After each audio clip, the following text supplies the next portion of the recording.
Jeg hedder Kirsten Jørgensen, og jeg er præst i Folkekirken på Frederiksberg. Faktisk er jeg provst, men det er der ingen, der ved, hvad er, så det undlader vi.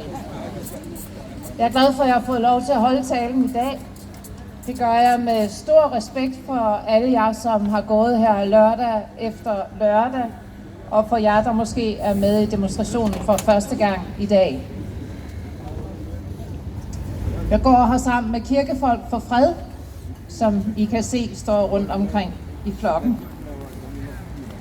Forleden dag talte jeg med en kollega her på Frederiksberg, en præstekollega. Hun havde været i Oslo, og der havde hun besøgt Munch-museet, Edvard Munch-museet. Jeg tænker, at de fleste af jer, eller mange af jer i hvert fald, kender Edvard Munch. Eller i hvert fald så er I måske stødt på hans mest berømte billede, som hedder Skriget. Nemlig billedet, der hedder Skriget, forestiller en person, der står på en bro og skriger og holder sig for ørerne. Personen har en stor åben mund og stirrende øjne. Bag personen er der et landskab i meget stærke røde farver. Billedet er blevet så berømt, at det faktisk findes som en emoji, så I kan se det på jeres telefoner.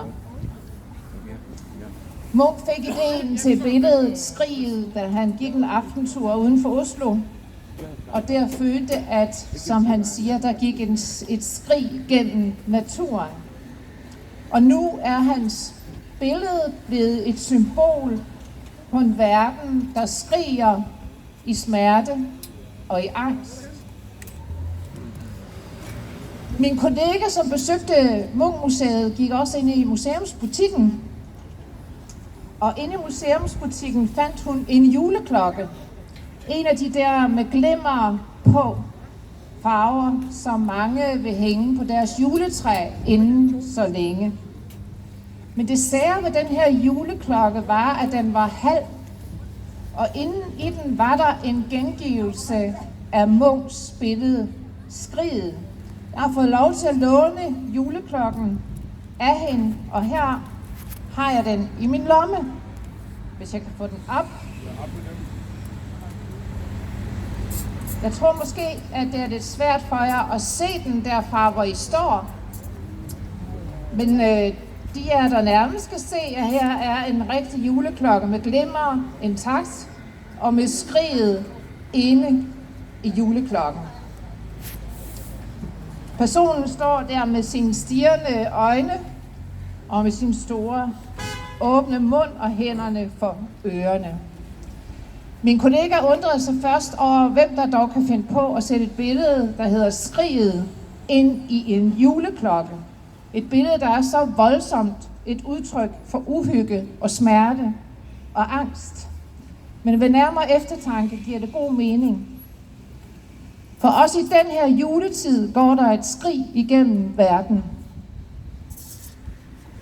Et skrig af smerte, af angst og fortvivlelse. Det er et skrig, som vi kan høre i Bethlehem, hvor julen begyndte i krybben, men hvor der nu ikke kommer julegæster, og hvor folk er spærret inde bag mure og tjekposter. Der går et skrig igennem hele Vestbredden, hvor mennesker likvideres, selvom de ikke udgør nogen som helst trussel. Der går et skrig igennem byer og landsbyer på Vestbredden, hvor folk fordrives fra deres hjem. Der går et skrig igennem hele naturen på Vestbredden. Naturen, der skæmmes af betonmure og pigtråd. Naturen, der lider, fordi oliventræer fældes. Mennesker, der lider, fordi deres oliventræer fældes. Der går et skrig igennem Gaza, der er lagt i ruiner, hvor mennesker dør af mangel på lægebehandling, fordi hospitalerne er bombet. Mødre skriger over deres døde børn. Skriget er der midt i julen, hvor budskabet ellers er fred og ikke noget andet end fred. Det giver ufattelig god mening med en juleklokke med et skrig indeni. For ham vi venter på, og som vi jo kalder fredens fyrste, kom også til jorden med et skrig. Ikke bare det skrig, som et hvert barn bliver født med, men det skrig, som var hans oprør mod uretfærdighed, undertrykkelse, udstødelse, had og vold. For skriget, Guds søns skrig, naturens skrig og vores skrig, er ikke bare et udtryk for smerte. Skriget er også en protest. Skriget betyder, at vi gør oprør, at vi protesterer. Skriget betyder, at vi ikke er ligeglade.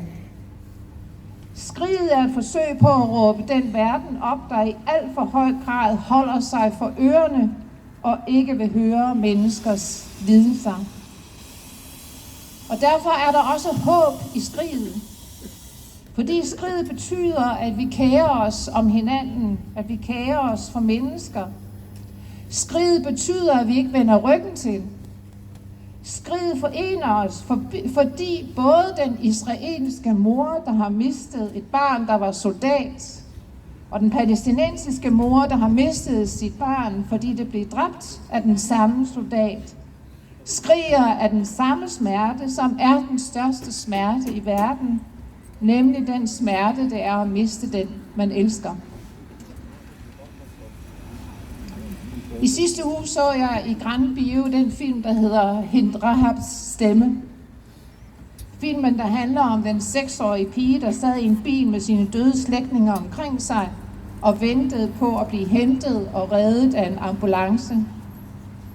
Og ambulancen kom endelig efter alt for lang ventetid, men blev bombet få meter før den nåede frem.